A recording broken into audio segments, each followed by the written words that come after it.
सुनते सुजान करते हैं ध्यान, सुनते सुजान करते हैं पान, सुनते सुजान करते हैं ध्यान, सुनते सुजान करते हैं पान। शिव अमृत रस को पीजिए, शिव चरणों में ध्यान अपना दीजिए। शिव पुराण शिव जी की आरती कीजिए, शिव चरणों में ध्यान अपना दीजिए। शाह की अनूप कल्याण रूप ये सबके मन को भाए, मन मंदिर में बस जाए। शाह की अनूप कल्याण रूप ये सबके मन को भाए, ये मन मंदिर बस जाए। ओ शिव ध्यान लगा मन को ही जगा, शिव ध्यान लगा मन को ही जगा, शिव ध्यान लगा मन को ही जगा, शिव ध्यान लगा मन को भी जगा। और तन मन अर्पण कीजिए, शिव चरणों में ध्यान अपना दीजिए। शिव पुराण शिव जी की आरती कीजिए, शिव चरणों में ध्यान अपना दीजिए। 24,000 श्लोकों का सार ये पावन ग्रंथ कहाए, शिव की महिमा बतलाए। 24,000 श्लोकों का सार है पावन ग्रंथ कहाए, शिव की महिमा बतलाए। हो जा पुनीत विषयों को जीत, हो जा पुनीत विषयों को जीत, हो जा पुनीत विषयों को जीत, हो जा पुनीत विषयों को जीत। मन कामना फल कीजिए, शिव चरणों में ध्यान अपना दीजिए। यह शिव पुराण शिव जी की आरती कीजिए, शिव चरणों में ध्यान अपना दीजिए। ये विश्वनाथ करते सघात सब दुख मिटाने वाला, भव पार लगाने वाला। विश्वनाथ करते सघात सब दुख मिटाने वाला, भव पार लगाने वाला। जप नमः शिवाय, जप नमः शिवाय, जप नमः शिवाय, जप नमः शिवाय। जीवन सफल सब कीजिए, शिव चरणों में ध्यान अपना दीजिए।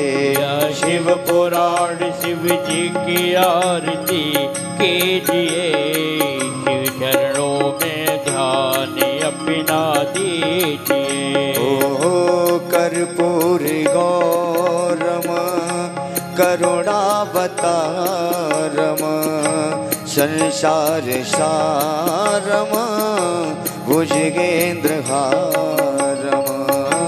हृदयार वृंदे भवं भवानी, सहितं नमामि त्वमेव माता च पिता त्वमेव, त्वमेव बन्धु शशिखा त्वमेव, त्वमेव वेद्या द्रविणो त्वमेव, त्वमेव सर्वं मम देव देव देव देव।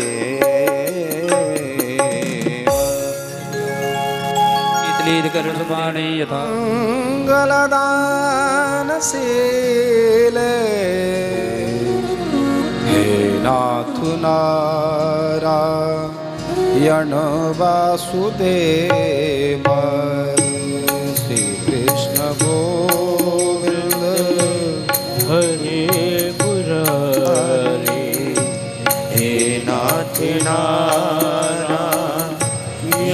वासुदेव, श्री कृष्ण गोविंद हरे मुरारे, हे नाथ नारायण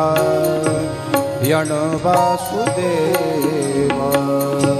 श्री कृष्ण गोविंद हरे मुरारे, हे नाथ नारायण वासुदेव। हरे मुरारे मधु कैट भारे, गोपाल गोविंद मुकुंद सोरे। हरे मुरारे मधु केट भारे, गोपाल गोविंदे मुकुंद शोरे। जिह्वे सदैव भज सुंदराणे, नामानि कृष्णस्य मनोहराणि। जिह्वे सदैव भज सुंदराणि, नामानि कृष्णस्य मनोहराणि। समस्त भक्तार्ति विनाशनानि, गोविंद दामोदर माधवेति।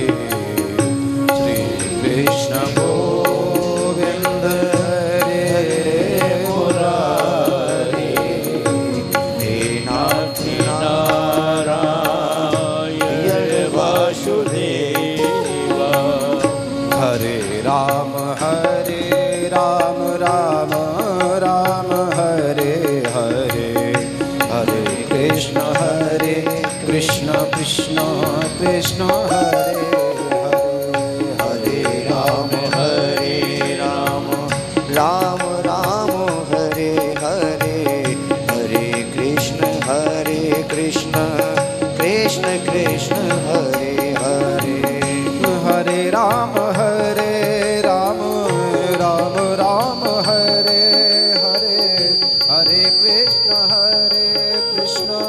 कृष्ण कृष्ण हरे हरे। हरे राम राम राम हरे हरे, हरे कृष्ण कृष्ण कृष्ण हरे हरे। हरे राम राम हरे हरे, हरे कृष्ण कृष्ण कृष्ण हरे हरे। हरे राम राम हरे हरे, हरे कृष्ण कृष्ण कृष्ण हरे हरे। हरे राम राम हरे हरे, हरे कृष्ण कृष्ण कृष्ण हरे हरे। हरे राम राम हरे हरे, हरे कृष्ण कृष्ण कृष्ण हरे हरे। बोले हरि हर भगवान की जय हो। श्याम सदा शिव भगवान की जय हो। श्री शिव महापुराण की जय हो। संत भक्त भगवान की जय हो। आनंद कंद भगवान की जय हो। सद्गुरुदेव भगवान और इन तीनों के संगम से, गुरु ग्रंथ और गोविंद की कृपा से प्रत्यक्ष समक्ष विराजमान श्री शिव महापुराण के सन्निकट विराजमान आप सभी भगवान के प्रिय भक्तजन, सभी वयो वृद्ध बाल युवा मातृशक्ति और आप सभी के हृदय कमल में विराजमान भक्ति माता के लिए दास का व्यासपीठ से कोटि कोटि प्रणाम। जय सिया राम, हर हर महादेव। आइए अपने मन को लेकर के एक बार पुनः आज हम द्वितीय दिवस की कथा यात्रा में प्रवेश करें। उससे पूर्व अपनी वाणी को 2 मिनट के लिए पवित्र करने के लिए साथ में मिलकर के भाव सहित गाएं।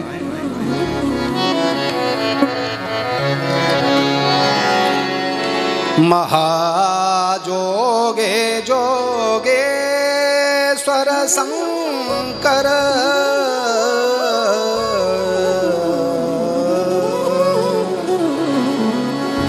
हर हर हर महादेव महेश्वर हर हर हर महादेव सुरेश्वर हर हर हर महादेव महेश्वर हर हर हर महादेव महेश्वर महाजोगे जोगेश्वर शंकर महाजोगे जोगेश्वर शंभो महाजोगे जोगेश्वर शंकर महाजोगे जोगेश्वर शंकर गिरिजापते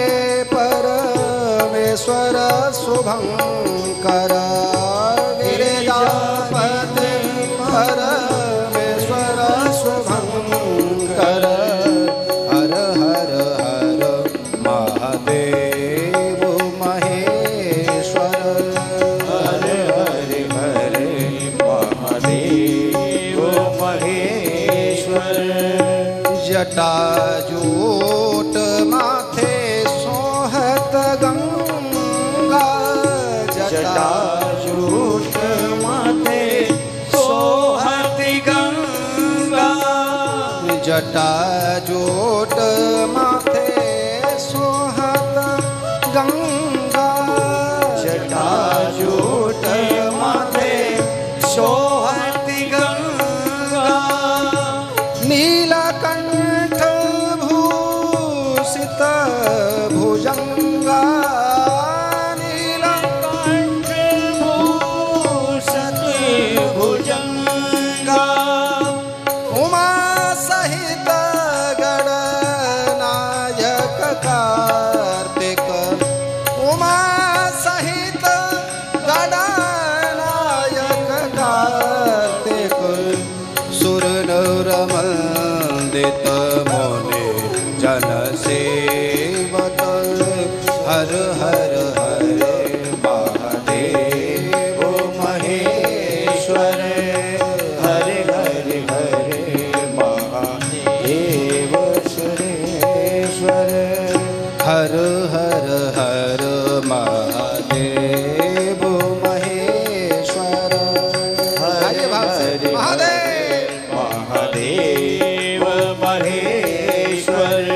महाजोगे जोगेश्वर शंकर जोगे जोगेश्वर शंकर महाजोगे जोगेश्वर शंकर महाजोगे जोगेश्वर शंकर गिरिजापते परमेश्वर शुभंकर गिरिजापते परमेश्वर शुभंकर हर हर हर महादेव महेश्वर हर हर हर महादेव महेश्वर हर हर हर महादेव महेश्वर हर हर हर महादेव महेश्वर हर हर हर महादेव महेश्वर हर हर हर महादेव हर हर हर हर हर हर हर हर हर महादेव महादेव महादेव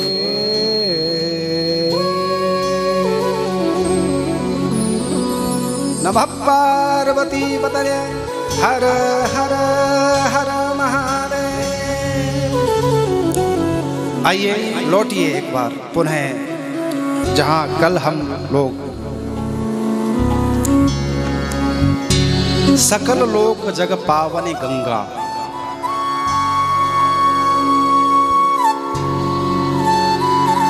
एक गंगा वह है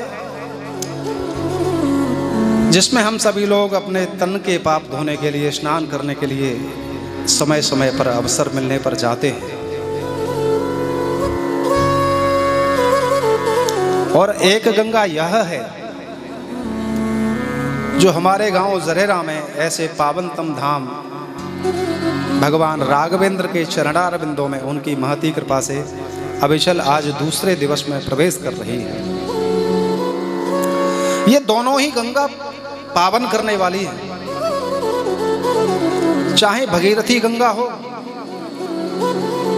चाहे यह सत्संग रूपी गंगा हो। ये तीनों भुवनों को पावन करने वाली है।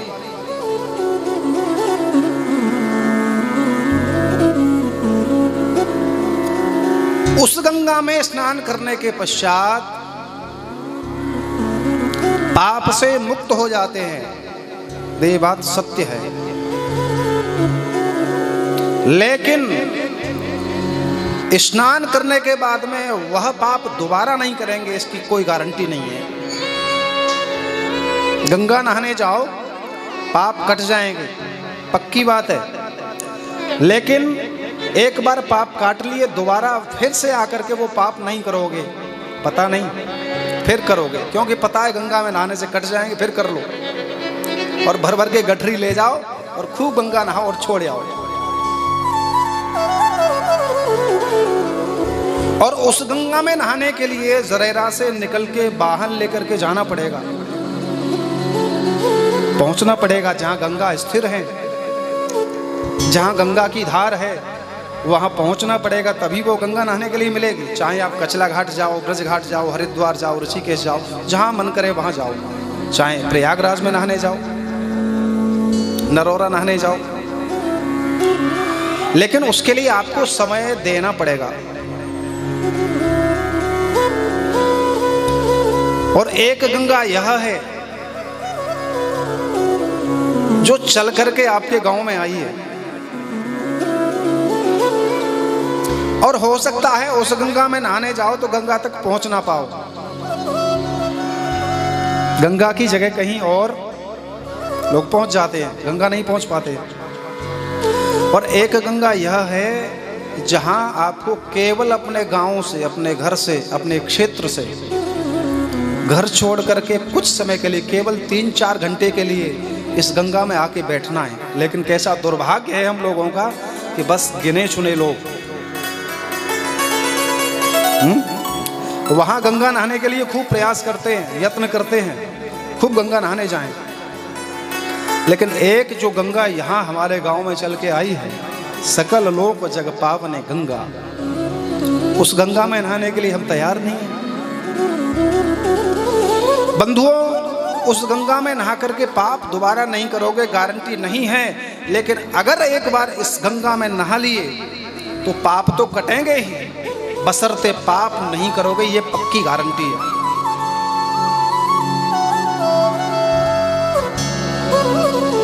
इसलिए ये अविचल बह रही गंगा आज दूसरे दिवस में प्रवेश कर रही है, जिसका नाम है शिव महापुराण।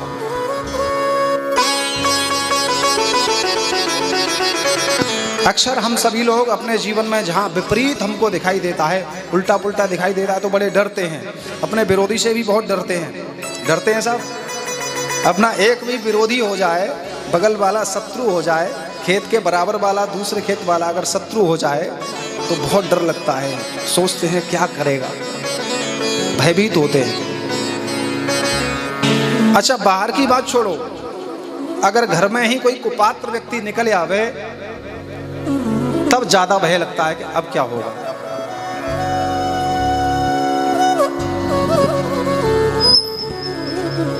लेकिन सीखो, जिनकी कथा सुन रहे हैं हम लोग, उनसे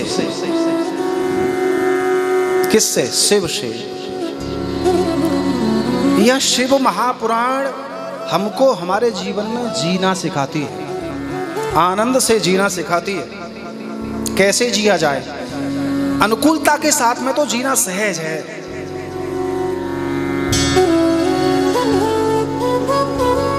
लेकिन प्रतिकूल जहां आपको मिल रहा है वहां भी आनंद से कैसा जिया जाए, कैसे सुखमय जीवन बनाया जाए। जहां विपरीत है, सब कुछ बिगड़ा हुआ है, लेकिन उसमें भी आनंद आपको मिले, ये सिखाती है शिव महापुराण। सीखिए शिव से। एक थोड़ा विचार करें हम लोग, एक अलग हट करके विचार करें। हम लोग अक्सर मंदिरों में दर्शन करने जाते हैं। हमारा दर्शन कहाँ तक सीमित रहता है? केवल देख आते हैं, देखने तक, सांसारिक दृष्टि से। ज्यादा देखेंगे कि मंदिर कैसा बना हुआ है, ठाकुर जी के दर्शन कर लेंगे, सोने का मुकुट पहने हैं, चरण पादुका चांदी के रखे हैं, ये सब देखे आएंगे। अरे वाह, स्वरूप बहुत सुंदर है, मूर्ति बहुत बढ़िया है। मतलब भगवान के दर्शन करने के बाद भी हमको क्या देखा? सांसारिकता, मूर्ति। भगवान में मूर्ति देखी, मूर्ति में भगवान नहीं देखे। लेकिन जहां दर्शन हम करते हैं, उस दर्शन के अंदर बड़ा रहस्य है। शिव के दर्शन हम करते हैं तो देवता चाहे जो भी हो, शिव के लिए आया है शिव महापुराण में। शांतम पद्मासनस्थम शशि मुकुटधरम। कैसा स्वरूप का वर्णन किया है? सूत जी महाराज कह रहे हैं शांतम। सर्वप्रथम लक्षण कहा है शिव का शांत, परम शांत। लेकिन हमारे जीवन में तो क्रांति है। फिर भला बताओ, जिसका दर्शन हमने किया, जिसकी सेवा हमने की, जिसकी कथा हमने सुनी, और उसके सुनने के बाद भी उसका एक छोटा सा लक्षण जीवन में नहीं आया, शांति नहीं आई, और केवल क्रांति ही रही, तो क्या कथा सुनी, क्या पूजन किया, क्या दर्शन किया? सब व्यर्थ। कथा कहती है शांतम।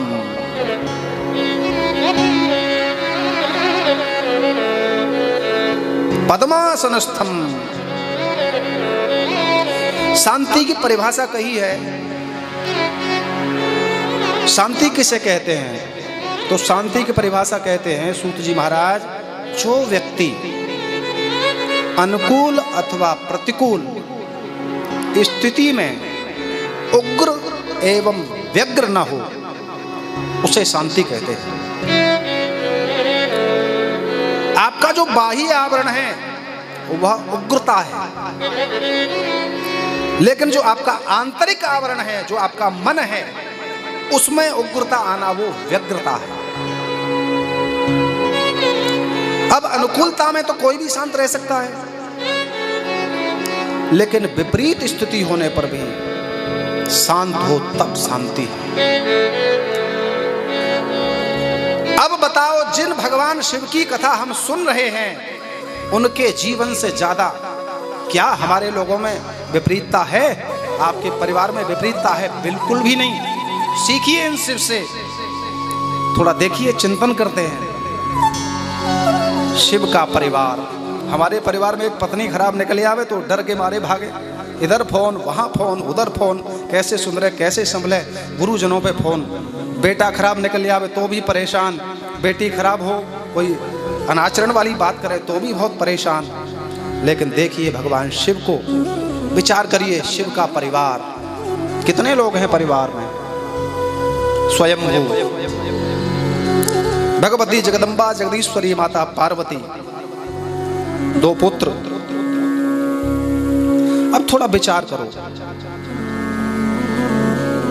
शिव का वाहन नंदी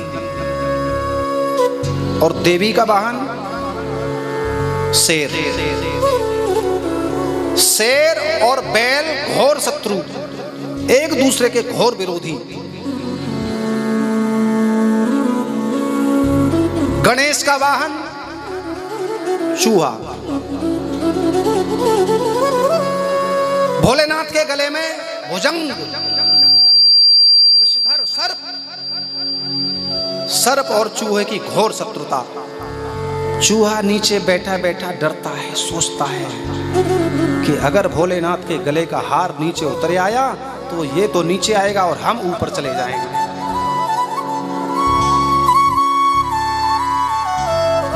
लेकिन बगल में बैठा बैठा भाई का वाहन कहता है मोर, नहीं नहीं चिंता मत करो, इसको आने दो, ये तुमसे कुछ बाद में कहेगा, पहले हम इसको हड़प लेंगे। नंदी का वाहन, नंदी का विरोधी शेर, चूहे का विरोधी सर्प और सर्प का विरोधी मोर, लेकिन फिर भी साथ में कोई किसी से लड़ नहीं रहा है। अच्छा चलो, ये तो बाह्य आवरण की बात हो गई। व्यक्ति बाहरी जो शत्रु होते हैं उनसे परास्त नहीं हो सकता, व्यक्ति परास्त होता है अपने खुद से। थोड़ा विचार करो, शिव, शिव का विचार करते हैं तो देखो भोलेनाथ के पास में ज्वाला और पानी एक साथ, तीसरा नेत्र खुल जाए तो भयंकर ज्वाला एक क्षण में जला के भस्म कर दे, पूरे ब्रह्मांड को जला दे। और गंगा की धार जटाओं से बह रही है, पावन को भी पावन कर दे, पतित पुनीत पावनी अलौकिक गंगा। तो अग्नि और पानी एक साथ, दोनों एक दूसरे के विरोधी।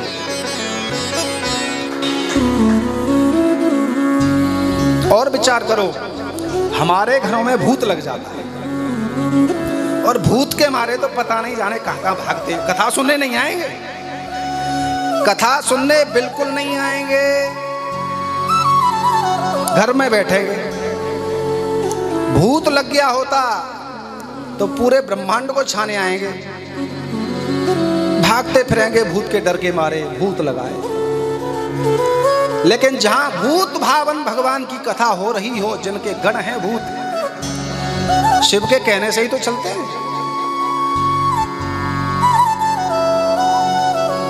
भोलेनाथ के साथ में भूत भी स्मशान में रहते हैं, और जिनके पास भूत भगाने के लिए जाते हो, बोलो क्या करते हैं? हवन कुंड की राख ली और भभूत लो, भभूत लगा लेना। देखो कैसी विचित्रता, भूत भी साथ और भभूत भी साथ, भभूत पोते हुए और भूत साथ में।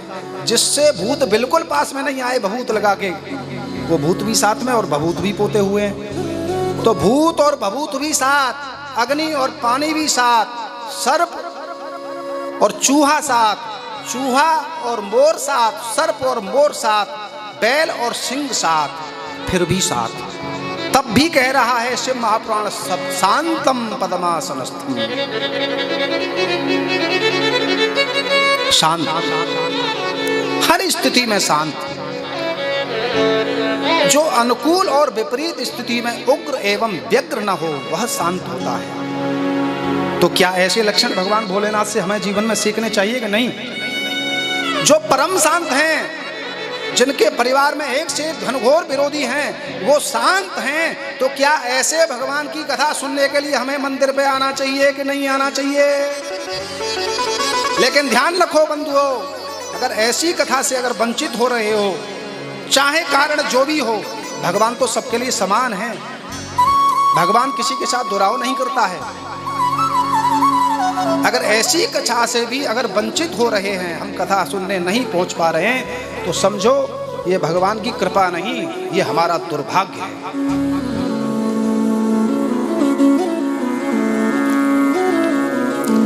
अगर चाहते हो कि जीवन में विपरीतता होने भी शांति रहे, विपरीतता भी हो और शांति बनी रहे, तब कथा सुनने आओ, जरूर सुनो, परिवार को साथ में लाओ, क्योंकि गिने चुने दिन हैं 7, और 7 ही बार हैं, 8वां बार तो बना ही नहीं आज तक। तो आइए प्रवेश करें हम कथा में। कल प्रश्न था सूत जी महाराज से शौनक जी का कि महाराज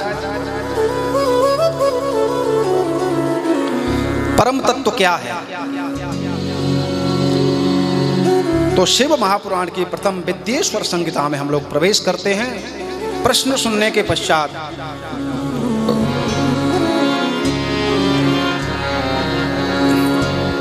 श्री सूत जी महाराज अपने गुरुदेव का स्मरण करते हैं मंगलाचरण पूर्वक।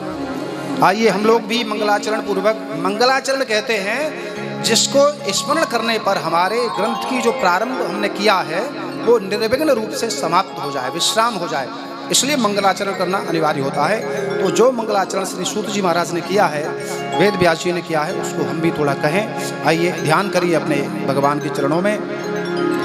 आद्यंत मंगलमजात समान भावम् आर्यं तमेशमजरामरमात्मदेवम् पंचाननं प्रबल पंचविनोदशीलम् संभावये संमनसि संकर्मं केशम्। धर्मक्षेत्रे महाक्षेत्रे गंगा कालिंदी संगमे प्रयागे परमे पुण्ये ब्रह्मलोकस्य वर्त्मने।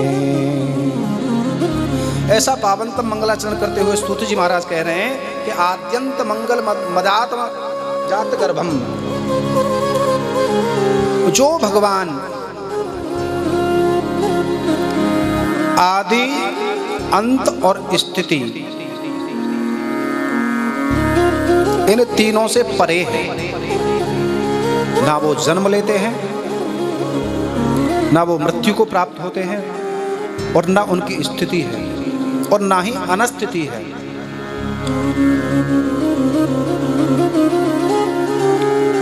जो भगवान संसार के कार्य भी हैं और कारण भी हैं, जो भगवान व्यष्टि भी हैं और समष्टि भी हैं। करते क्या हैं साहब?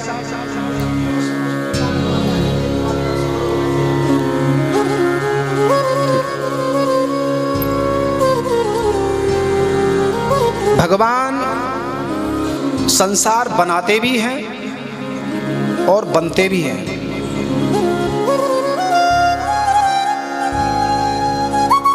जैसे उदाहरण से समझिए, थोड़ा प्रवेश करें, हम आपको लेके चलें श्रीमद् भागवत की तरफ। श्रीमद् भागवत में 10वें स्कंध में एक विषय आता है, वो भी सब चुरा लिया। अब ना गाय और ना गोपाल, गाय ना ग्वाल। अब जब गाय और ग्वाल नहीं होंगी तो गोपाल भी नहीं होगा, ये गारंटी है। इस लीला से यहाँ एक उद्देश्य हमारी समाज को दिया जा रहा है कि गोपालक बनिए, कुत्ता पालक मत बनिए। गोपाल, गायों को पालने वाला, गाय पालिए। भारतीय परंपरा की विशुद्ध देशी गाय, शाहीवाल रखिए, गिरी रखिए, जो भारतीय परंपरा की विशुद्ध गाय है वो रखिए, पालिए, सेवा करिए। क्योंकि गोपाल ने पाली तो हम क्यों नहीं पालेंगे।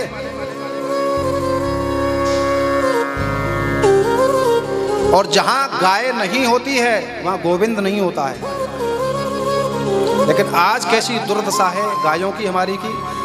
पूज्य हमारे साकेतवासी गुरुदेव कहते थे कि जिस जगह गाय दुखी होकर के नेत्र से आंसू गाय की आंख का गिर जाता है, उस पूरे क्षेत्र के किए हुए पुण्य नष्ट हो जाते हैं।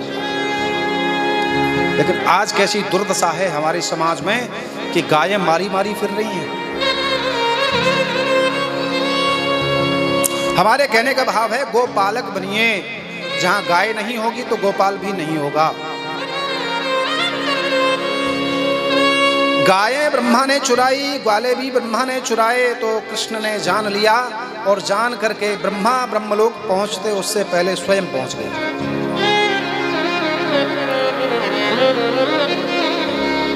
अब देखो एक जगह राम जी बाली वध में ऐसा कह रहे हैं कि विधर्मी के साथ विधर्म से उसको परास्त करना पड़े तो गलत नहीं है। बाली कहता है वध के समय कि आपने छुप के बाण मारा। तब राम जी कह रहे हैं कि अधर्मी के साथ विधर्मी के साथ अगर अधर्म का थोड़ा सा सहारा, उद्देश्य नहीं होना चाहिए धर्म का, थोड़ा सा सहारा लिया जाए तब बुरा नहीं होता है। तब गोपाल ने भी यही विचार किया कि जब तुमने चोरी की है तो आज तुम्हारे साथ भी वैसा ही करना पड़ेगा। और ठाकुर जी ने झट से ब्रह्मा का रूप लेकर के ब्रह्मलोक में बैठ गए।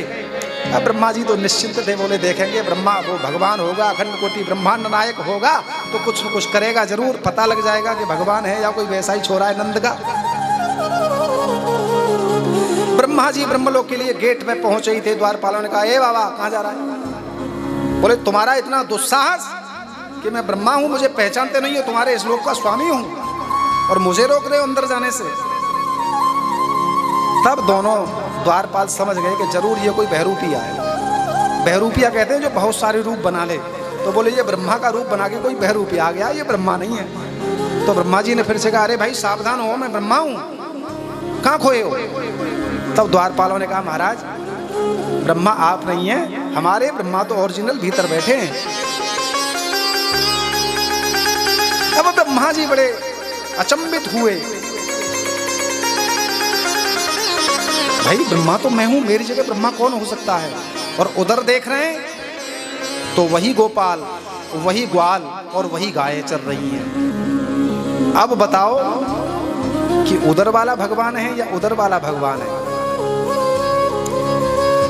इस उद्देश्य से हमने इस उदाहरण से समझाया कि व्यष्टि बनाने वाले और समष्टि बनने वाले दोनों ही भगवान हैं।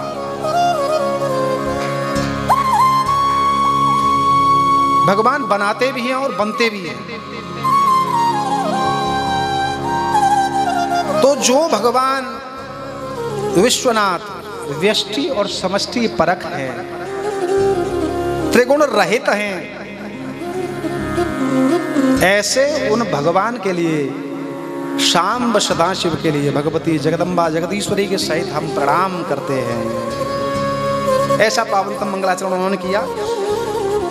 इसके पश्चात प्रश्न था कि महाराज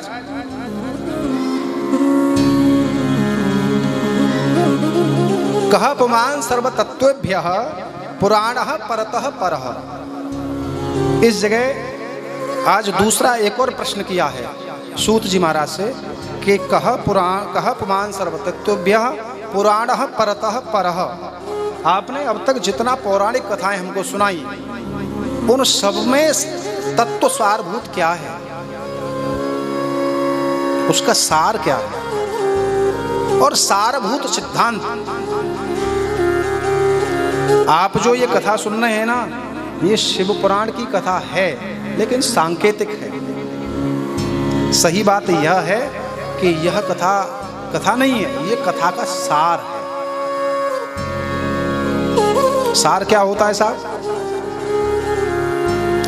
सार वह होता है जैसे आपके कान से संबंधित, आंख से संबंधित कोई बीमारी हो जाए,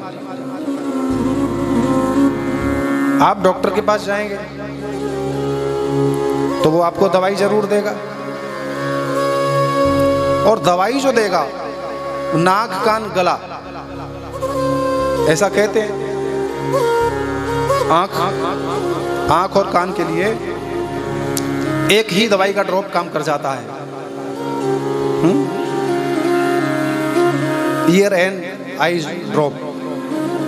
तो आंख के लिए या कान के लिए आप जो दवाई यूज कर रहे हैं वो दवाई एक सार है। काय का सार है? जो औषधि है। जैसे समझ लीजिए हमारे यहाँ फूलों में से इत्र बनता है और इत्र से भी एक बहुत विशेष चीज बनती है जिसको कहते हैं हम भाषा में रूह। वो इत्र का भी सार होता है। तो जो डॉक्टर हमको ड्रॉप दिया है वो औषधि का सार है।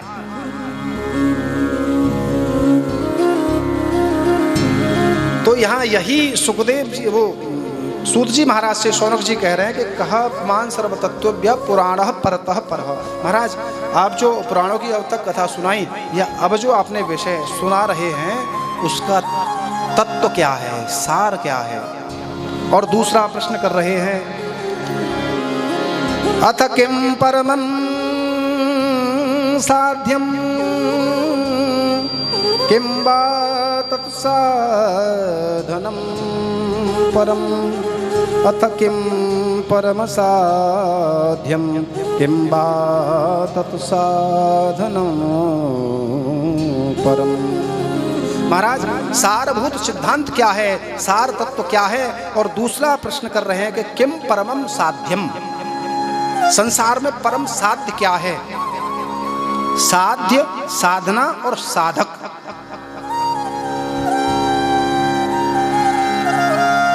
साध्य वह होता है जिसको उद्देश्य मान करके उसकी प्राप्ति के लिए, जिसको आपने लक्ष्य माना है, वह हमारा साध्य है। आप शिव के अनुयायी हैं, आप शिव की भक्ति करते हैं, तो आपके लिए शिव साध्य है।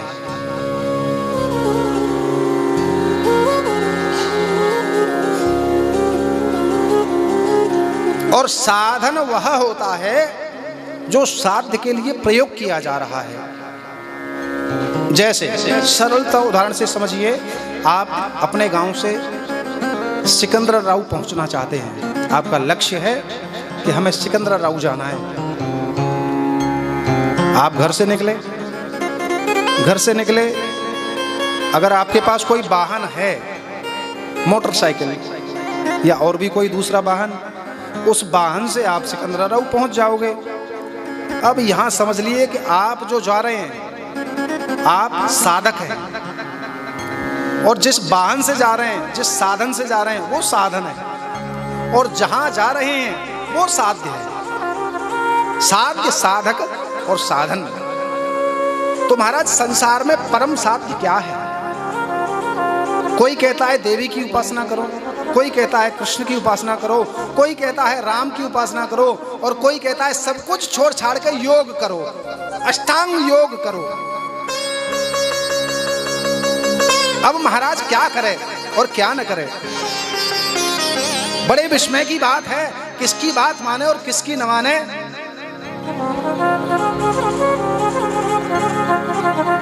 तुलसीदास जी कहते हैं,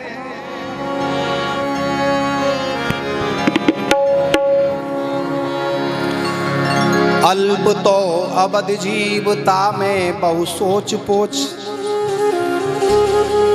अल्प तो अवध जीवता में बहु सोच पोच, करबे कु बहुत पर कहा कहा कीजिए, पारना पुराणन को वेदहु को अंत ना है, वाणी है अनेक चित्त कहाँ कहाँ दीजिए, काव्य की कला अनंत छंद के प्रबंध बहु, राग हैं रसीले रस कहाँ कहाँ पीजिए। तुलसीदास जी कह रहे हैं कि अल्प तो अवध जीवता में बहु सोच पोच, आयु बहुत छोटी है और उसमें भी बहुत कुछ सोचना विचारना है। बेटा नहीं हो रहा है, बेटा हो गया तो ब्याह नहीं हो रहा है, अब ब्याह हो गया तो बेटा, उसके बेटे के बेटा नहीं हो रहा है, फिर उसकी जॉब नहीं लग रही है, ये सोच चलता रहता है। करीबे को बहुत पर कहा कहा कीजिए, क्या क्या करोगे जिंदगी में, क्या क्या करके जाओगे जिंदगी में, जीवन का पता नहीं है, कब जाना पड़ जाए अंतिम यात्रा पर। और उसमें भी पुराणों का कोई पार नहीं।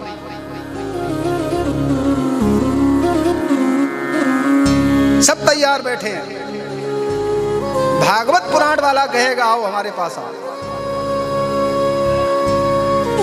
विष्णु पुराण वाला कहेगा आओ हमारे पास आओ, सब अपने पास बुलाने के लिए, अपने हिसाब से चलाने के लिए सब तैयार बैठे हैं। और देखो ये व्यवस्था भी बहुत बढ़िया है। हमारा सनातन धर्म बड़ा व्यापक है। कैसा व्यापक है?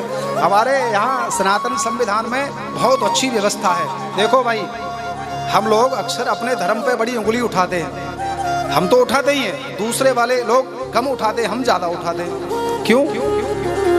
हम लोग कभी कभी तुलना करते हैं कि हमारे धर्म में तो बहुत सारे भगवान हैं, कहाँ कहाँ जाए कहाँ नहीं जाए।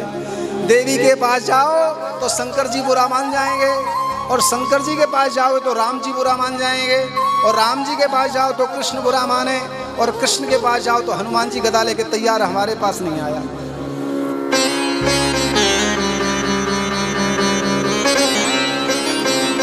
अब आदमी कहाँ जाए कहाँ नहीं जाए। कभी कभी विचित्र प्रश्न हमारे मन में इच्छा उठ जाती है, क्या करें, किसको पूजे, परम साध्य क्या है, किसको माने। बंधुओं, हमारे धर्म में केवल मात्र 5 देवता, कल हमने कहा पंचदेवोपासना है। गणेश, सूर्य जी, वर्तमान में हिरण्यगर्भ नाम के सूर्य हैं, ब्रह्मा। सूर्य और ब्रह्मा में कोई भेद नहीं, ठीक है। गणेश, सूर्य, देवी।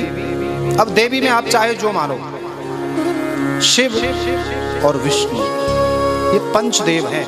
और इन पांचों से ही 33 कोटि है, कोई भेद नहीं है। या तो कहीं विष्णु के बहुत सारे अवतार हैं, राम, कृष्ण, परशुराम, वामन। कोटि का तात्पर्य करोड़ भी है और कोटि का तात्पर्य प्रकार भी है। यहाँ सही वास्तविक है 33 प्रकार के देवता, वसु, रुद्र, महारुद्र, ये सब विभाग, 33 विभाग उनमें रखा गया है देवताओं को। आप बड़े सजग श्रोता हैं, और ये श्रोता नहीं है आप तो आप कृपा कर रहे हैं हमारे ऊपर, बड़ी कृपा आपकी बरस रही है। और श्रोता को बड़ा सजग रहना चाहिए, सजगता के साथ। पंचदेवोपासना, देखो भैया, जिसका विभाग जितना बड़ा होता है उसकी व्यवस्था भी उतनी बड़ी होती है। अब दूसरे लोगों के यहाँ, दूसरे मजहब वाले लोगों के यहाँ व्यवस्था बड़ी नहीं, छोटी सी व्यवस्था है। हमारी व्यवस्था तो बहुत बड़ी है। अरे भाई, एक ग्राम प्रधान और एक राष्ट्रपति, दोनों की व्यवस्थाओं में बहुत बड़ा अंतर होता है। वो केवल एक ग्राम पंचायत को संभाल रहा है, और हमारा तो राष्ट्रपति है महाराज, पूरे देश को चला रहा है। विदेश में भी अपनी संवेदनाएं व्यक्त करता है देश के प्रति, और उसमें भी विश्वगुरु हमारा भारतवर्ष। तो जिस भारतवर्ष में ऐसी व्यापक हमारे सनातन धर्म में व्यवस्था है, राष्ट्रपति होगा तो उसके यहाँ शिक्षा का विभाग अलग होगा, एजुकेशनल विभाग, डिपार्टमेंट, मंत्री परिषद अलग होगा, परिवहन विभाग अलग होगा, दूर संचार विभाग अलग होगा, राजकोषीय विभाग अलग होगा।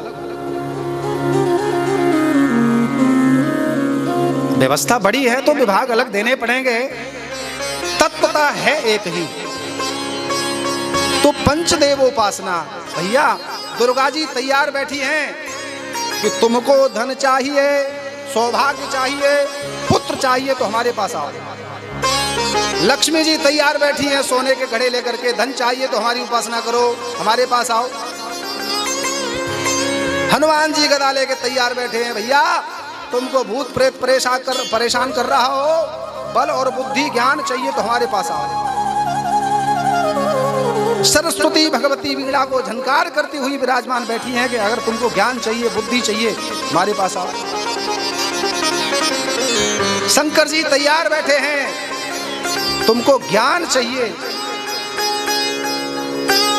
भक्ति चाहिए, धन चाहिए, हमारे पास आओ। यहाँ जो फल है देवताओं के अनुसार वो अलग पुराणों में अलग अलग हिसाब से है। श्रीमद् भागवत महापुराण में शिव को ज्ञान के लिए उपासना में कहा है, और दुर्गा को धन की उपासना के लिए कहा है।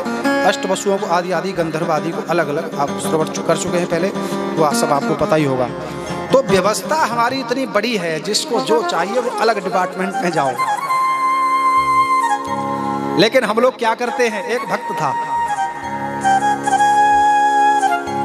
वो भक्त कैसा था, उसको खूब धन चाहिए था।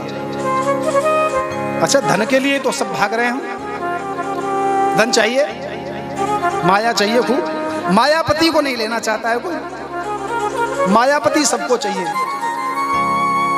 कैसी विचित्र बात है कि पत्नी दूसरे की जबरदस्ती अपने घर में रखना चाहते हैं, पति को पूछना नहीं चाहते। जो मायापति है, पति से लेना देना नहीं है, जबरदस्ती पत्नी पे कब्जा कर रहे हो। क्यों? अरे मायापति को पकड़ो, पत्नी तो उसके साथ में चल चल के स्वयं आएगी। धन चाहता था कोई भक्त, नाम था फोकट लाल।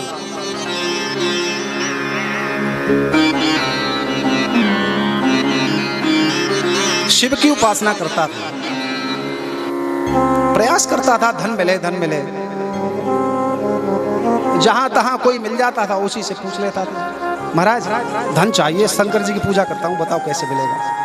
लोग अपने अपने अनुसार उसको बता देते थे उपाय, भैया ये करो धन मिलेगा। तो शंकर जी की उपासना जब करता था और कई वर्ष व्यतीत हो गए, कहीं से धन नहीं मिला, जो पास में था वो भी चला गया। अब बड़ा संशय में हो गया फोकट लाल, सोचने लगा कि ऐसा क्या करूं कि जिससे ये सब भक्ति मैंने की है, इसका मतलब सब व्यर्थ है। लोग कहते हैं शिव की उपासना करो धन मिलता है, लेकिन धन नहीं मिला। तब कोई व्यक्ति विशेष मिले, गांव में कथा कहने आए, उनके पास पहुंच गया और जाकर के मन की सारी व्यथा कह दी। महाराज कई वर्ष हो गए, खूब पूजा पाठ कर लिए, लेकिन धन चाहता हूं, धन नहीं मिला। पंडित जी ने भागवत कहने आए थे, तो उन्होंने कहा कि भैया धन चाहते हो तो दुर्गा की उपासना करो, देवी की उपासना करो। अच्छा महाराज ठीक, मैंने तो अब तक शंकर जी की करी। बोले वो उससे हमें कोई वो फर्क नहीं पड़ता है, आप इसके लिए देवी उपासना कुछ समय तक करो।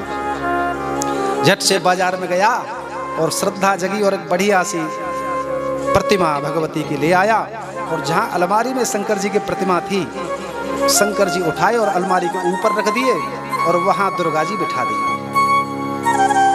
सुबह सुबह नहाए धोए जगह और बढ़िया दीपक जलाए और धूप बत्ती जला के बार बार घुमाए, मुंह पे घुमाए, पैर में घुमाए, सब पूरा घुमाए, घर में चारों तरफ घुमाए और ले जाके जो देवी जी के सामने लगा दे। 1 वर्ष हो गया, धन फिर भी नहीं मिला।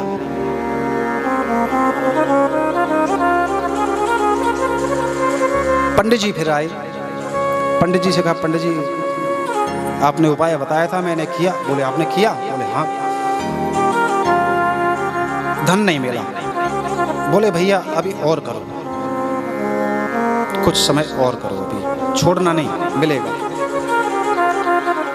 एक दिन अचानक से बैठा बैठा नीचे चिंता सोच रहा था, क्यों भाई ये धूप बत्ती जो मैं जलाता हूँ ये देवी को खुश करने के लिए जलाता हूँ, जिससे देवी खुश हो जाए, और ये धूप बत्ती जो देवी के सामने जलाता हूँ इसका धुआं देवी तो लेती नहीं है, शंकर जी बैठे हैं ऊपर, ये शंकर जी धुएं को सूंघ ले रहे हैं पूरे को। ठीक, अब बात समझ में आई, ये धुआं है तो धूप बत्ती के पूरे शंकर जी सूख जाएं, देवी जी ने जब ही तो धन ना दे। पंडित जी तो गारंटी दे कह रहे कि धन मिलेगा, 1 साल में मिल जाएगा, करके तो देख। शायद इसलिए ही धन नहीं मिला है कि धूप बत्ती के धुएं को शंकर जी सूंघ गए, देवी जी रह गई वंचित, धूप बत्ती का धुआं नहीं मिल पाया। झट से एक मोटा सा सुआ निकाला और शंकर जी को उतार के नीचे पटक लिया और ते नाक में सुआ और ते नाक में सुआ, ले सूंघ धुआं, सूंघ धुआं, तेने तो ना सुनाए दो, कितनी साल तेरी पहले पूजा करी मैंने, अब जा धूप बत्ती के धुआं अब देवी रखी तो धूप बत्ती के धुआं तू सूंघे तो धन मिलेगा कहाँ थे। सोई शंकर जी प्रकट। बोले मांग क्या मांगता है? बोले देना बाद में बाबा, पहले ये बताओ कि इतने साल तक जो है दीपक जलाए, भोग लगाए, धूप बत्ती जलाई, तब प्रकट नहीं हुए, आज जा सुआ के मारे चुपचाप चले आए, जब नाक में सुआ पूछ दो। तो भगवान कहते हैं कि भक्त मैं तेरे सुए के डर से नहीं आया हूं, मैं तो इसलिए आया हूं क्योंकि आज तुझे पक्का विश्वास हो गया कि शंकर जी सूंघ सकते हैं, शंकर जी धूप बत्ती का धुआं भी सूंघ सकते हैं। मैं तेरे विश्वास पे अडिग होकर के आया हूं कि आज तुझे विश्वास कम से कम हुआ तो सही। और यही कहते हैं या सूत जी महाराज, हम लोगों को विश्वास होना चाहिए। तुलसीदास जी कहते हैं मंत्र जाप मम दृढ़ विश्वासा पंचम भजन सो वेद प्रकाशा। नवदा भक्ति में आगे हम कहेंगे, तो नवदा भक्ति का निरूपण जहाँ यहाँ भी इसमें आता है। शिव ने पार्वती को किया है, उधर सबरी माता के लिए राम जी ने किया है। तो दृढ़ विश्वास, लौट के आइए भटकी मत सिद्धांत से। परमम किम परमम साध्यम अथवा किम साधनम परम।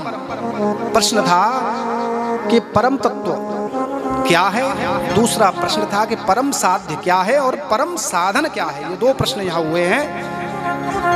तब श्री सूत जी महाराज कह रहे हैं, गुरुदेव का स्मरण करते हुए, अपने गुरुदेव को प्रणाम करते हुए, अखंड मंडलाकारं व्याप्तं येन चराचरं तत्पदं दर्शितं येन तस्मै श्री गुरवे नमः। अपने गुरुदेव का स्मरण करते हुए सूत जी महाराज कह रहे हैं कि परम साधन, परम तत्व क्या है। बंधुओं, ये परम तत्व जो है वास्तव वस्तु है। श्रीमद् भागवत की जब शुरुआत होती है, हरिवंश महापुराण की जब शुरुआत होती है, शिव महापुराण की जब शुरुआत होती है, अन्य किसी भी पुराण को, उपनिषद को आप उठाइए, सब में प्रथम में पहले दूसरे श्लोक में हर जगह कहा गया है वस्तु शिवदम, वास्तव वस्तु शिवदम। दूसरे ही श्लोक में भागवत महापुराण में आता है धर्म प्रोजित कैतवोत्र परमो निर्मत्सराणाम सताम। उसमें अंतिम चरण में आता है वास्तव वस्तु शिवदम। व्यक्ति को परम तत्व जानना है तो परम तत्व है वास्तव वस्तु। अब ये वास्तव वस्तु क्या है? वास्तव वस्तु है केवल मात्र शिव। कथा तो श्रीमद् भागवत की हो रही है, लेकिन कह रहे हैं वास्तव वस्तु शिवदम।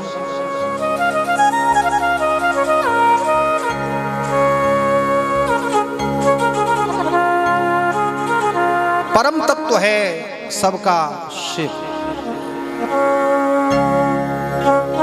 अच्छा महाराज, आपने प्रथम प्रश्न का तो उत्तर दे दिया कि परम तत्व क्या है, शिव। शिव कहो या शंकर कहो, जो आपका मन करे, उनके संबंधित जो नाम है वही कहो, जो आपको प्रिय लगे वही कहो। परम तत्व संसार में शिव ही है। अब परम साध्य क्या है? वह भी शिव ही है। अब साधन क्या है महाराज? परम साधन क्या है? तो परम साधन के विषय में कह रहे हैं श्रोत्रेण श्रवणं तस्य वचसा कीर्तनं तथा मनसा मननं तस्य महासाधनमुच्यते। सूत जी कह रहे हैं कि श्रवणम, श्रोत्रेण श्रवणम, परम साधन क्या है कि शिव से संबंधित विषय को कानों से सुने। श्रोत्रेण श्रवणम।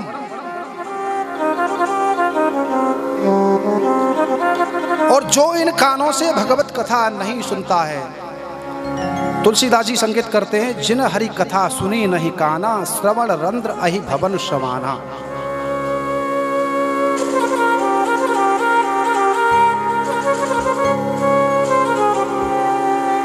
और कानों की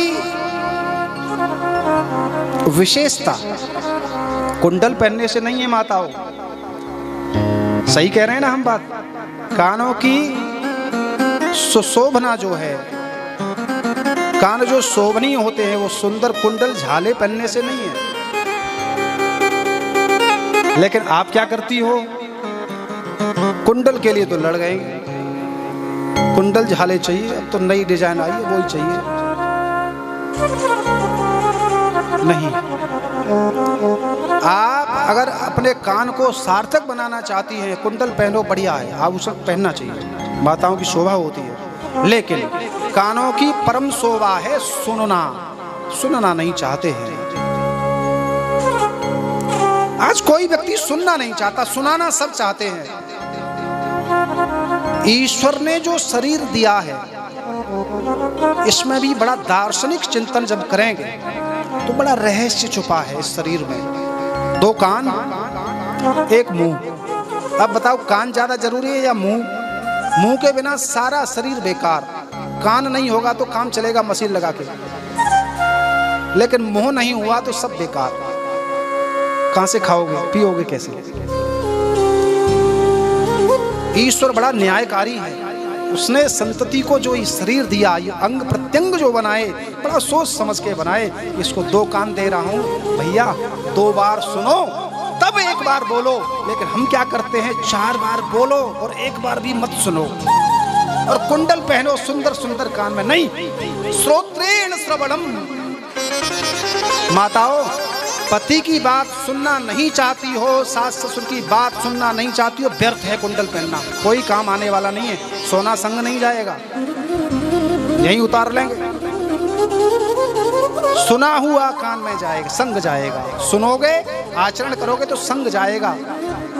अब माताएं कहती हैं, कहीं कहीं खड़े होकर के हमारे ऊपर सारी कथा कह डाली।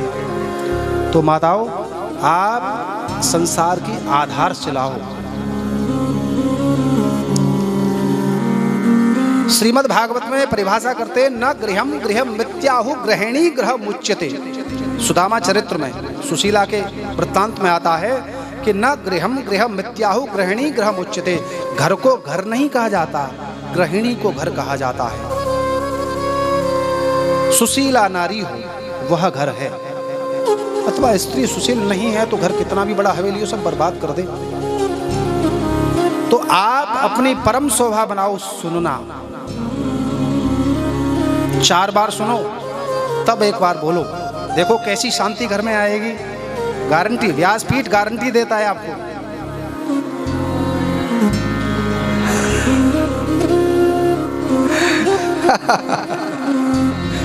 हर हर महादेव। चिंता मत करिए, शांति किसी स्त्री विशेष का नाम नहीं है।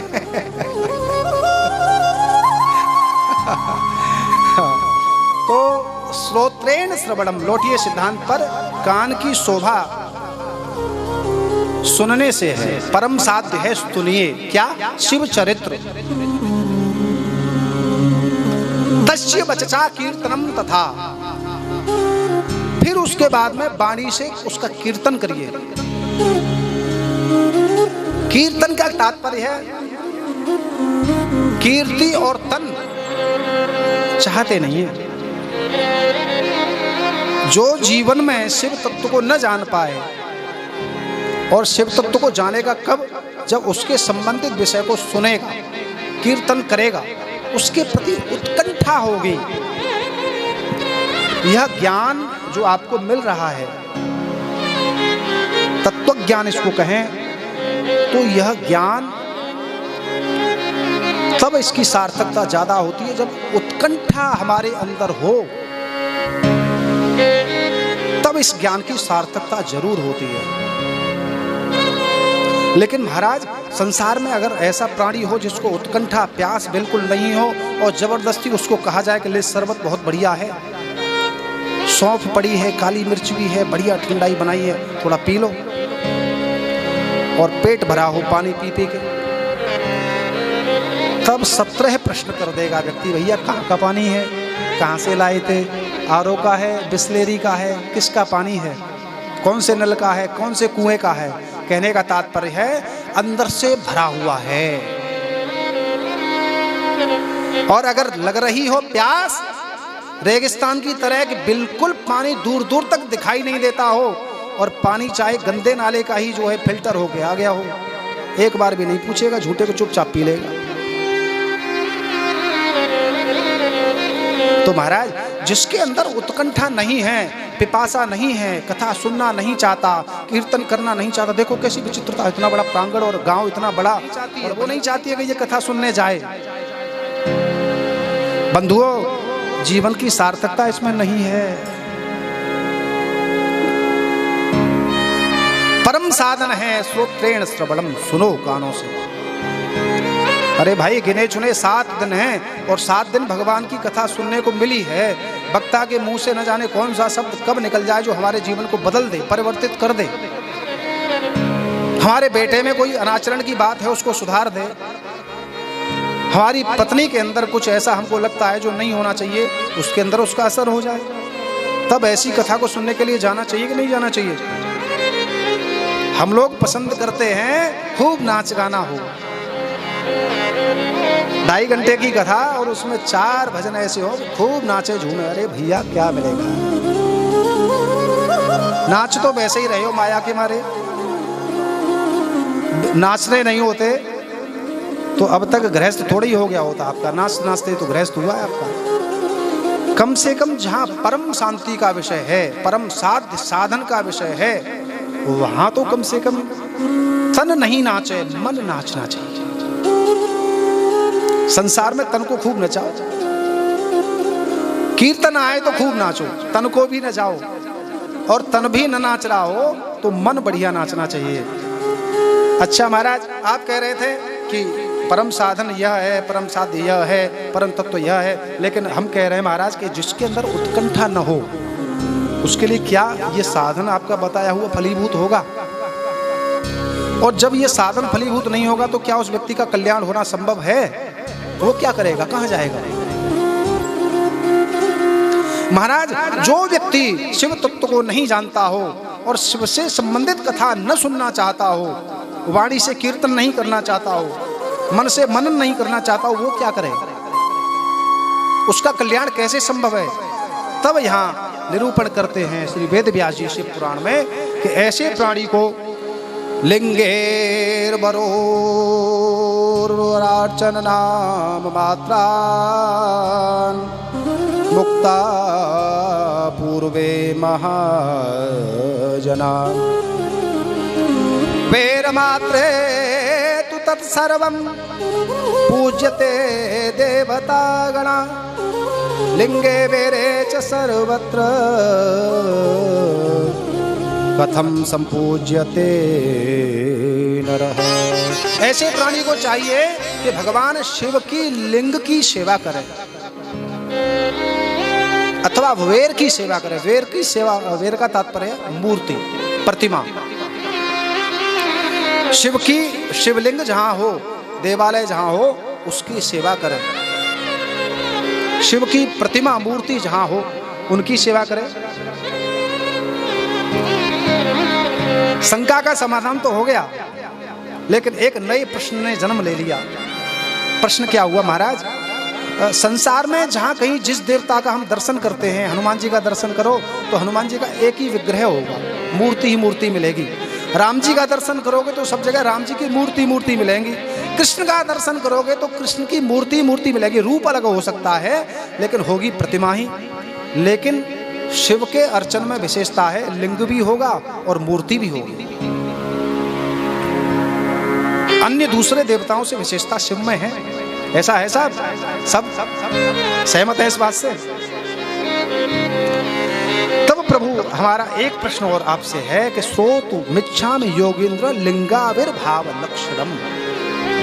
प्रभु, संसार में दूसरे देवताओं की तो केवल मूर्ति की पूजा होती है, लेकिन शिव के लिंग की पूजा होती है और शिव प्रतिमा की भी पूजा होती है। ऐसा क्यों है? यहाँ द्वैत तो क्यों है? द्वैत क्यों है? अन्य दूसरी जगह तो अद्वैत है, यहाँ द्वैत है। लिंग भी पूजो शिव का, मूर्ति भी पूजो। वाह, सजग श्रोता होना चाहिए। हम आपसे भी निवेदन करें प्रार्थना पूर्वक, कथा के संबंधित आप जो भी सुन रहे हैं टूटा फूटा, हमारे मनोनीत भाव उससे संबंधित आपकी कोई भी शंका हो, किसी भी प्रकार की, आप नित्य कथा श्रवण करिए समय से, स्वागत है आपका। उस शंका को जो कथा के मध्य में आपके दिमाग में हो गई है, उसको दिमाग में मत रखिए, अपने साथ कापी और कलम लाइए और उसको लिख लीजिए कि महाराज जी ने आज इस प्रसंग में ये बोला था, यहाँ हमारी यह शंका है। ऐसी उस शंका को तुरंत नोट कीजिए कि हमको ये शंका हुई है, और उसको नोट करने के पश्चात आपको निवेदन करें। हमारा समय रहता है प्रातःकाल 8 से 10 और सायंकाल को 8 से 10, 2 घंटे सुबह और 2 घंटे सायंकाल को आप कृपा पूर्वक पधारिए, अपने दर्शन दीजिए, और जो आपकी कथा संबंधित शंका है उस शंका को लेकर के आइए। प्रयास करेंगे कि आपकी जो शंका है उसका समाधान किया जाए, अथवा नहीं होगा तो आपसे पूछ लेंगे।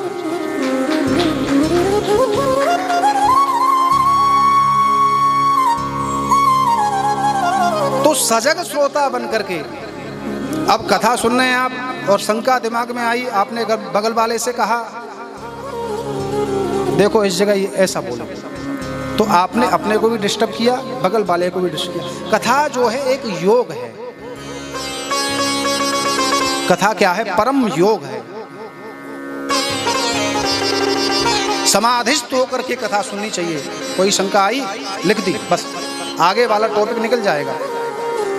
क्योंकि कथा की जो तारतम्यता है, अगर एक प्रसंग का कोई एक संवाद छूटा तो आगे वाला समझ में नहीं आएगा, फिर पूरी कथा सिर के ऊपर से निकलेगी। तो यहाँ सजगता के साथ शौनक जी कह रहे हैं कि महाराज मूर्ति और लिंग दोनों की सेवा है शिव की, और वहाँ केवल सिर्फ मूर्ति की सेवा है। यहाँ द्वैत्व की सेवा क्यों है? दोनों की सेवा क्यों है? अथवा पुरा कदाचित योगींद्र विष्णुर्विदा विषधरासनः सुस्वाप परया भूत्या स्वानुगैरपि संवृतः। इस शंका का समाधान करने के लिए श्री सूत जी महाराज ने कहा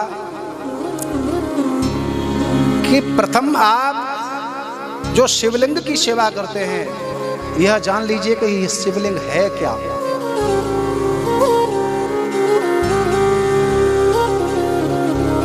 ये आए कहां से और इनकी सेवा क्यों की जाती है? हम लोग जो शिवलिंग की सेवा करते हैं, हमारे देवालय में नर्मदेश्वर इतना सुंदर स्वरूप जो है विराजमान है, और हम तो कहें कि दक्षिण भारतीय का जो ऐसा देवालय निर्माण किया है, वाह, इतना हृदय गदगद होता है यहाँ देवालय का दर्शन करके। धन्य हैं ऐसे बंधुवर जिन्होंने ऐसा विचार अपना साकार किया इस गांव में, जो है कि दक्षिण भारतीय परंपरा का एक देवालय आप लोगों को यहाँ मिल रहा है। ये साधारण बात नहीं है बंधुओं। हम दक्षिण भारत की यात्रा पे कभी गए थे, कथा यात्रा पे ही थे, तो मन में बहुत ऐसी इच्छा होती थी कि कभी ऐसा देवालय यहाँ से कारीगर बुला के अपने यहाँ निर्माण करवाए। फिर सोचते थे कि शायद अपने क्षेत्र में तो ऐसा कुछ है नहीं, हमारे यहाँ की परंपरा तो कुछ लोग ऐसे खड़ा कर देते हैं मंदिर, कहीं कहीं हो सकता है, ठीक, गुम्बद बढ़िया बना दी। लेकिन जब यहाँ हमने दर्शन किया तो हृदय इतना प्रसन्न हुआ, और हमारे तो बंधुवर सब जो भाई परिकर हमारा इतना प्रसन्न हुआ यहाँ आकर के देखा, तो सबसे पहले आके बोले महाराज देवालय बहुत आनंददायी है, अत्यंत प्रसन्नता, कितनी बड़ा, आप तो बड़े भाग्यशाली हैं, ये सब आपकी कृपा भी है, इसमें संपूर्ण गांव की, पूरे क्षेत्र की कृपा है कि ऐसी उपलब्धि हमारे गांव में, हमारे क्षेत्र में है, वो सब हमारे लिए है। ध्यान रखो बंधुओं, देवालय कभी व्यक्ति विशेष का न कभी हुआ, न कभी होगा, न कभी है। हमारी सबसे बड़ी भूल है कि हम देव मंदिर को भी व्यक्ति विशेष का समझ लेते हैं। गुरु, संत और देवता ये कभी व्यक्ति विशेष के नहीं होते हैं। हम गलत रास्ते पे तब जाते हैं कि है देव मंदिर, वो सबके लिए, सब जाइए, सब आइए, ये कथा सबके लिए है, सब जाइए, सब आइए, सब सुनिए।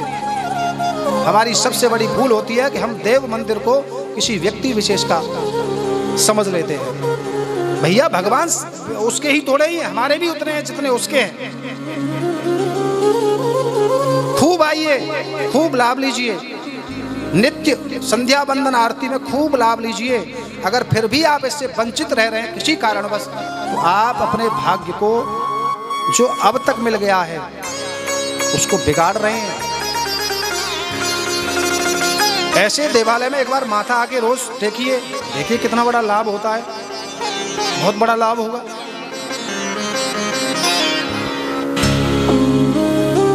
तो महाराज लिंग की सेवा क्यों हुई, कब से हुई?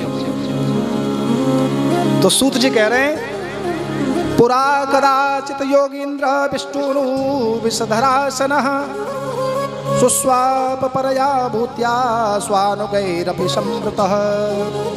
पुरा कदाचित योगींद्र, हे राजन, हे शौनक जी, हे श्रोत्री वर्ग, हे बंधुओं, प्राचीन समय की बात है। एक बार विष्णु भगवान अपनी सहचरी भार्या अर्धांगिनी लक्ष्मी के सहित क्षीर सागर में शयन कर रहे थे। लक्ष्मी जी पति की सेवा शुश्रूषा चरण दबा करके कर रही थी। उसी समय एक विचित्र अचंबा हुआ। विष्णु के पास ब्रह्मा जी पहुंचे और ब्रह्मा जी ने जाकर के दुत्कार पूर्वक विष्णु को ललकारा, ए बेटे, बहुत सो लिया, खड़ा हो। तो विष्णु जी कहने लगे, कस्तुम कस्तुम कस्तुम। भैया कौन है आप? मैं आपको नहीं जानता हूं जो आप मुझे बेटा कह करके संबोधित कर रहे हैं। ब्रह्मा जी बोले, उत्तिष्ठवत् समाम पश्य। हे पुत्र, उठो और मुझे देखो, मैं तुम्हारा बाप हूं, तुम्हारा पिता हूं मैं। तो विष्णु ने कहा, मैं आपको नहीं जानता हूं, मैंने आपको कभी नहीं देखा। हाँ, आपकी जानकारी के लिए ये जरूर बता दूं कि आप मेरे पिता तो नहीं हो सकते, लेकिन मैं आपका बाप जरूर हूं। अब दोनों के अंदर ऐसा घनघोर युद्ध हुआ, विचारों का युद्ध, वैचारिक युद्ध। ब्रह्मा कह रहे कि हम तुम्हारे पिता, और विष्णु कह रहे कि हम तुम्हारे पिता।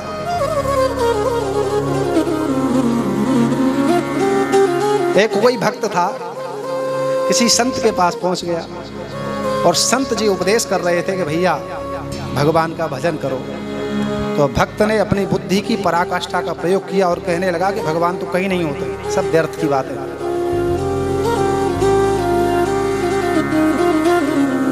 संत को आया क्रोध, दुर्वचन कह रहा है, चुप, शांत, खबरदार, तो कुछ भी एक शब्द आगे कहा, सुन सकते हो तो सुनो, बोलने के लिए मैंने तुम्हें अथॉरिटी नहीं दी है, चुप। भक्त को बहुत बुरा लगा, अरे महात्मा होकर के जो इतना क्रोध करते हैं, ऐसे बोलते मेरे को, चुप।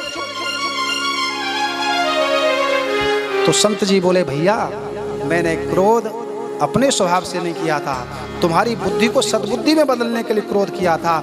जब मेरे द्वारा कहे हुए सत्संग का तुम्हारे ऊपर प्रभाव नहीं हो रहा है और एक छोटा सा आवेश में आकर के चुप बोल दिया, शांत बोल दिया, तो बहुत बुरा लग गया।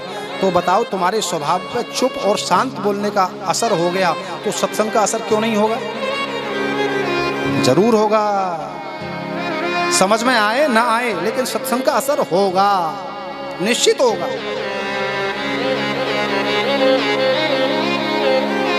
भगवान होते हैं महाराज। वो बात तो आपकी ठीक है कि सत्संग का असर होता है, मान ली हमने, लेकिन भगवान नहीं होते। हम नहीं मानते किसी भगवान को। संत जी बोले, भैया अच्छा चलो भगवान को नहीं मानो, लेकिन एक बात तुमसे कहें, एक चीज तो तुम्हें माननी पड़ेगी। बोले क्या? बोले देखो, इस जन्म में जो तुम्हारा बाप है ना, पिछले जन्म में वो हमारा बेटा था। अरे महाराज बेकार की बात मत करो, हमारे पिताजी के लिए ऐसे बोलोगे आप?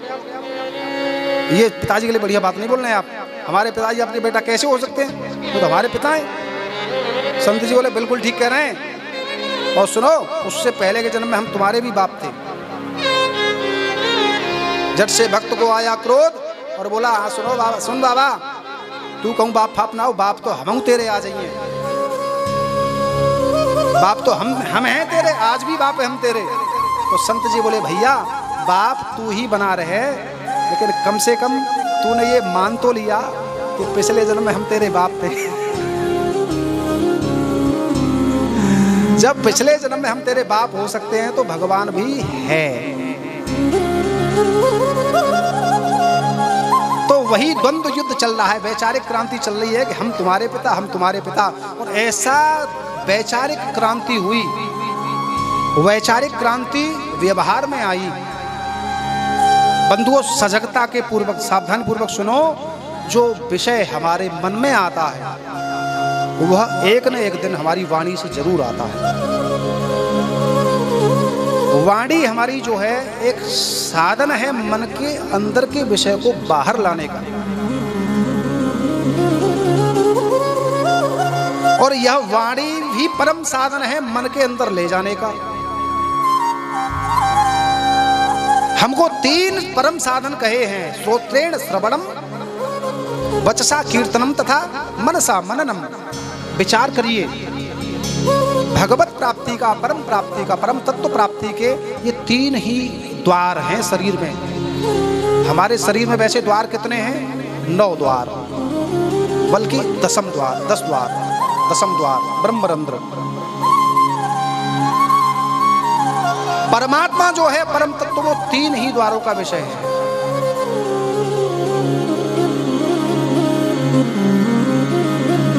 जी, इसलिए 3 परम साधन कहेंगे, श्रोत्रेण श्रवणम। आपके मन में भगवान जब जाएगा जब कानों से सुनोगे, क्योंकि जाने बिनु न होई प्रतीति, बिनु प्रतीत होई नहीं प्रीति। बात ठीक? सुनोगे जान जाओगे, प्रतीति होगी, प्रतीत करने लगोगे।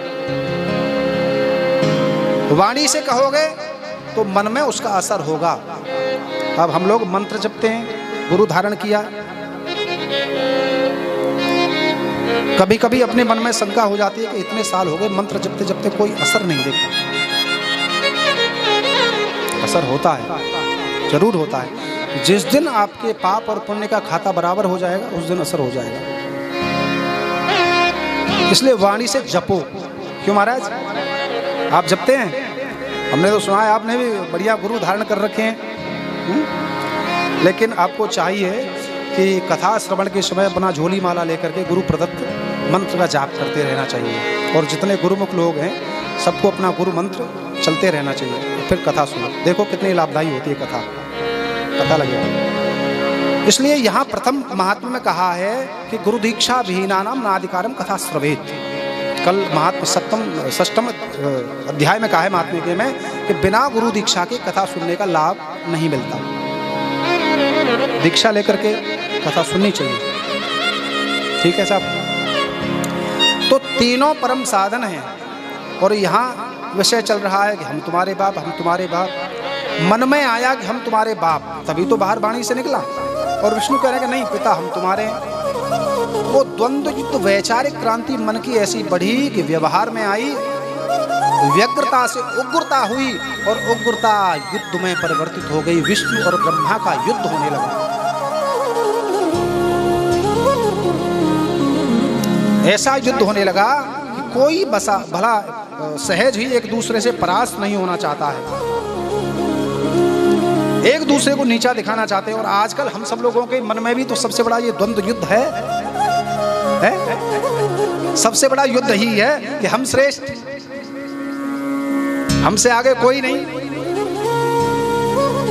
बंधुओं, किसी एक विचार से अपने आप को ऐसे कभी नहीं बांधना चाहिए कि सामने वाले के विचार को पचा न सको। अगर वैचारिक क्रांति को शांत करना चाहते हो तो एक विचार से बंधो मत। सामने वाला जो विचार आपको प्रदान कर रहा है उसको पचाने की सामर्थ्य रखो। जो कह रहा है उसको सुनो, हो सकता है ऐसा भी। लेकिन हमारी वैचारिक क्रांति, हमारा युद्ध बढ़ जाता है कब? जब एक विचार से बन जाते हैं, ब्रह्मा जी बन गए कि हम तुम्हारे पिता, विष्णु जी बन गए नहीं पिता हम तुम्हारे। अब ये सामने वाले का विचार पच नहीं रहा है। अरे कोई तो किसी को पिता मान ले। और युद्ध होने लगा। जब युद्ध होने लगा तो पूरे ब्रह्मांड में त्राहिमाम हाहाकार हाहाकार होने लगा और सब देवता घबराने लगे कि जब ये आपस में यही देवता लड़ेंगे तो हमारा सबका होगा क्या। तो सब देवताओं ने मिल करके महादेव की शरण में अपनी मनोनीत भावनाओं को लगाया और प्रार्थना करने लगे। आइए हम भी कुछ समय के लिए भगवान की प्रार्थना करते हैं।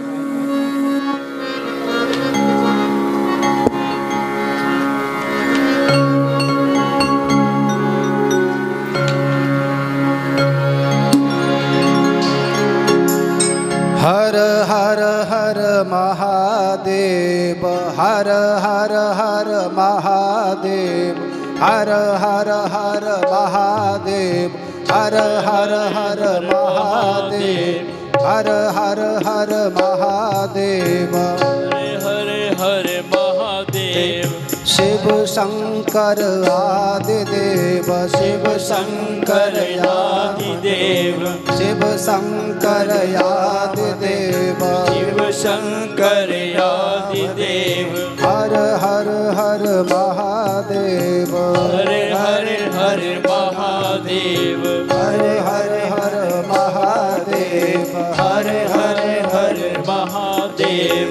शिव शंकर आदिदेव, शिव शंकर आदिदेव। परमेश्वर अखिलेश्वर, परमेश्वर अखिलेश्वर, परमेश्वर अखिलेश्वर, परमेश्वर अखिलेश्वर। तांडव प्रिय शशि शेखर, तांडव प्रिय सखी शेष, तांडव प्रिय शशि शेखर, तांडव प्रिय सखी शेष। परमेश्वर अखिलेश्वर, परमेश्वर अखिलेश्वर, परमेश्वर अखिलेश्वर, परमेश्वर अखिलेश्वर। तांडव प्रिय शशि शेखर, तांडव प्रिय शशि शेखर, तांडव प्रिय शशि शेखर। तांडव प्रिय शशि शेखर। हर हर हर महादेव, हरे हरे हरे महादेव, हर हर हर महादेव, हरे हरे हरे महादेव। विश्वाधार विश्वनाथ, विश्वाधार विश्वनाथ, गाइए विश्वाधार विश्वनाथ, विश्वनाथ विश्वनाथ, विश्वाधार विश्वनाथ, विश्वनाथ विश्वनाथ।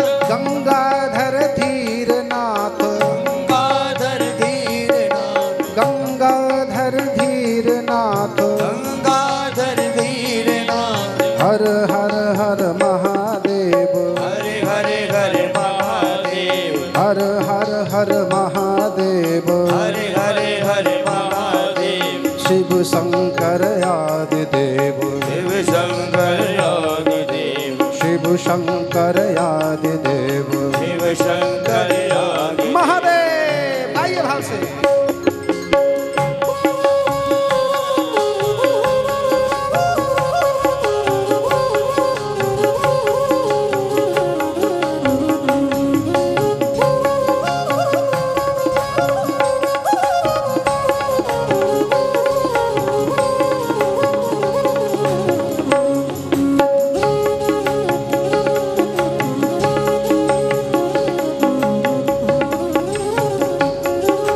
जटाजूट चंद्रधारी, जटाजूट चंद्रधारी, जटाजूट चंद्रधारी, जटाजूट चंद्रधारी। दीनन के हितकारी, दीनन के हितकारी, दीनन के हितकारी, दीनन के हितकारी। जटाजूट चंद्रधारी, जटाजूट चंद्रधारी, जटाजूट चंद्रधारी, जटाजूट चंद्रधारी। दीनन के हितकारी, दीनन के हितकारी, दीनन के हितकारी, दीनन के हितकारी, दीनन के हितकारी। दीनन के हितकारी। हर हर हर महादेव, हरे हरे हरे महादेव,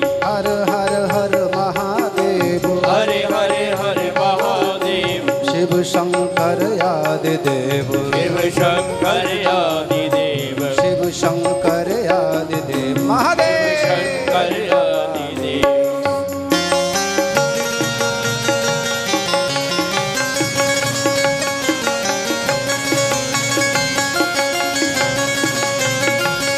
महादेव बाबा की जय।